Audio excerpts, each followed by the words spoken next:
Zone, મારે તો eco zone વિશે ભાષણ નથી કરવું, મારે તો એક નારો આપવો છે, જે લાવ્યા અહીંયા ઇકો એને જીકમ જીકો અહીંયા જીકો એને શરમ નથી આવતી ભાજપ વાળાને ઇકો ઝોન લાવતા.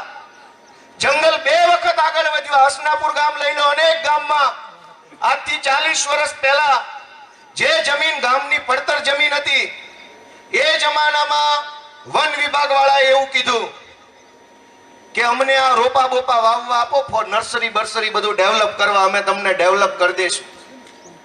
તમને બધાને ખબર હશે કે જે જમીન આજથી 30 વર્ષ પહેલા ગામની પડતર જમીન હતી, એ જમીનમાં જંગલ વિભાગ ઓરું આવ્યું, નજીક આવ્યું, વંડી અંદર લીધી અને જમીન કોની થઈ ગઈ આજે? કયો બધા? આજે જમીન જંગલની થઈ ગઈ.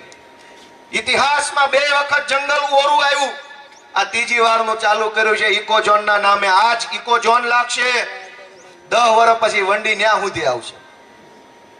જાગવાની જરૂર છે દોસ્તો. મુખ્યમંત્રી અહીંયા આવ્યા, એના પાગ્યા આવ્યા, ટોળું આખું આવ્યું, અધિકારી ફધિકારી ખટારાબંધ નેતાઓ આવ્યા.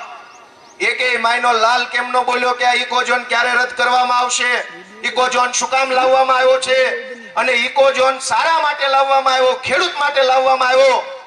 તો ભાજપના ગુંડાઓની જમીનો આમ કેમ આમ હરપાકારે કાઢી લીધી છે? ભાજપના માણસોની જમીનો તારવી લીધી, ખેડૂતની જમીનો ઇકો ઝોનમાં.